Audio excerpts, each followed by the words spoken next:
Today we're going to talk about one of my absolute favorites, post-infectious IBS, and we're going to zoom in on the anti-CDTB antibodies, the anti-vinculin bodies. Should you get tested for it? What's the relevance? And like what you could do to make sure that you're healing your root cause as much as humanly possible. I mean, I've definitely seen post-infectious SIBO, post-infectious IBS coming up right and left. Like, I definitely think there's a high correlation to things like food poisonings and symptoms coming like relatively quickly after a food poisoning. Sometimes it's immediate and just like nothing has been the same since that day, and sometimes things just seem to creep up a couple months, 2, 3, 6 months after a food poisoning event.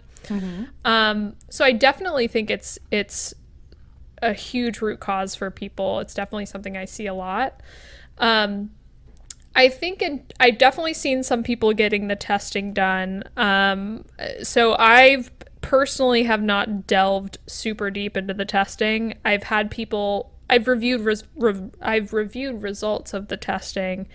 For me, it's always been like, and I think talking to you, I can hear like more of the value of the test. So like talking to you has been really helpful to hear your take on it, since you've run a lot more of the tests. I haven't run the test, I've just seen it of the relevance of it. You know, this autoimmune type SIBO situation, but there could be like just a post-infectious like almost dysbiosis, because if you have an infection, it's kind of causing inflammation, causing you to release tons of microbes, and so like the system just gets really thrown out of whack from some of these infections. So it might not necessarily be like an autoimmune situation. It could just be that you have a lot of dysbiosis following an infection. But so we don't have that really clear diagnostic process. Instead, diagnosing autoimmunity becomes this really exhausting game of almost like whack-a-mole, where you're like, all right, let's test for thyroid antibodies. Nope. Let's test for rheumatoid arthritis. Let's test for type 1 diabetes. Let's test for, and obviously there's more guidance, because like you wouldn't test for completely different tissue targets necessarily, but like you have to look at the picture and the patient and say, what autoimmunity makes the most sense for you? What I would consider truly post-infectious IBS, where somebody gets food poisoning, they have the anti-CDTB, cytolethal distending toxin antibodies, which is an antibody against bacterial toxins. They have that antibody, the immune system freaks out, launches an attack, they clear the infection, but some of that antibody, some of that inflammation persists, some of that dysbiosis persists. And those are the cases where like the symptoms start pretty much immediately after the food poisoning, and then they can linger. But in about 40, I think, or 45% of cases, it completely self-resolves in 2 years. Yeah. No intervention, no nothing. It just goes away in 2 years. That's where you've got the anti-CDTB only, typically. When stuff gets weird is when your immune system says, all right, there's a bacteria and I know it's bad. Say it's like E. coli or Campylobacter. Your immune system goes, whoo, that thing is bad. I realize I'm pointing to you in the Zoom call. That's probably weird. What are you doing? The immune system says, ooh, that bacteria, I know it's bad. I'm going to get it. And then it sees the bacterial toxin and it goes, I'm like getting tangled in my own microphone. And it goes, ooh, bacterial toxin. I know it's bad. I'm going to get it. And then where stuff gets squirrely is where the immune system goes, there's a thing over there that looks very, very similar to the bacterial toxin, which I know is a bad thing. And that kind of looks the same. I'd better be super double ultra mega careful. I'd better make sure I protect her. I'm going to attack that thing too. And the thing that it decides to attack to is a part of your body, and that's the vinculin protein. And that's a protein on the nerves in your intestines that regulate the MMC. So when you no longer have those cells, migrating motor complex goes out the window, bada bing, bada boom, you get SIBO. And those are the cases where typically people will have food poisoning. They'll usually like recover from the food poisoning reasonably well. Maybe it threw them for a loop for a couple of days, but then they kind of come out of it. And then, 2, 3, 4 months down the road, they start generating these antibodies, and now they have bloating and symptoms that are kind of akin to SIBO, and then eventually they get diagnosed with SIBO. So in my book, the more acute stuff, the anti-CDTB, where it's like you had food poisoning and then it just took you a really long time to recover and it really sucked, and you had IBS from that day forward. Yeah. That's what I would call post-infectious IBS. Yeah. The people who like they recover and then new squirrely stuff starts to come up and they might not even connect it back to the food poisoning necessarily. I would call that autoimmune SIBO or autoimmune dysmotility. Yeah. And I think that that's an entirely different beast.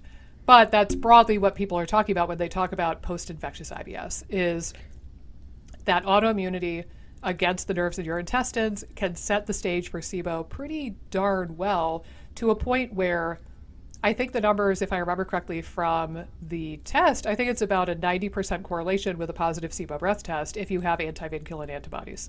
I haven't necessarily run this test on certain people that I've noticed that have had pretty bad food poisoning events where you kind of know, like, there's definitely a scenario here where I'm like 95% sure that they have these antibodies. Yeah. And again, like, mainly my approach is how can we correct or make sure the immune system's kicking in a good way? How can we balance the gut downstream too, I think becomes very important. But again, keep in mind, the test is only looking for antivinculin antibodies in the case of the autoimmunity piece. Right. There could be another protein that you have a similar autoimmunity to, and we're just blissfully unaware that it exists and that there's autoimmunity. So give it another 5 years and maybe there will be another layer. I think usually you can sort of wean down to a core supplement regime, whether it's just the prokinetic or like some other supportive thing that just seems to work well for you and you can sort of stick with it.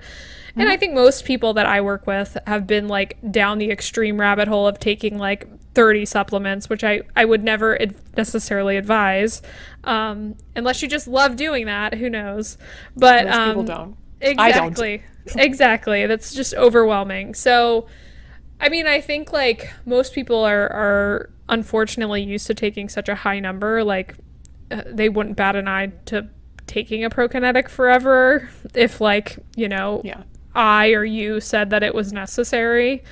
But yeah, I mean, I think that it's all about sort of figuring out long term what that means from what you're saying with the IBS Smart test. It's like it could be really good at determining like what long term support is necessary for your particular case. So I'll share this with you.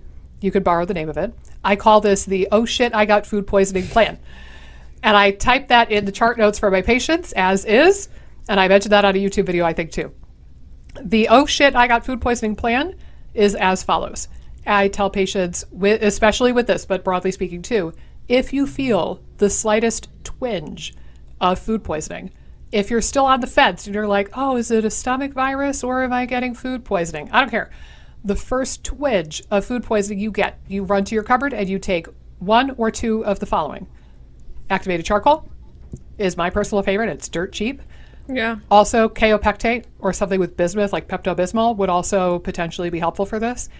If you could take both of them, that's awesome. If not, if you only have one, that's still better than nothing. But at the slightest twinge of any sort of food poisoning symptoms, you run to your cupboard and you get your ass on both of those.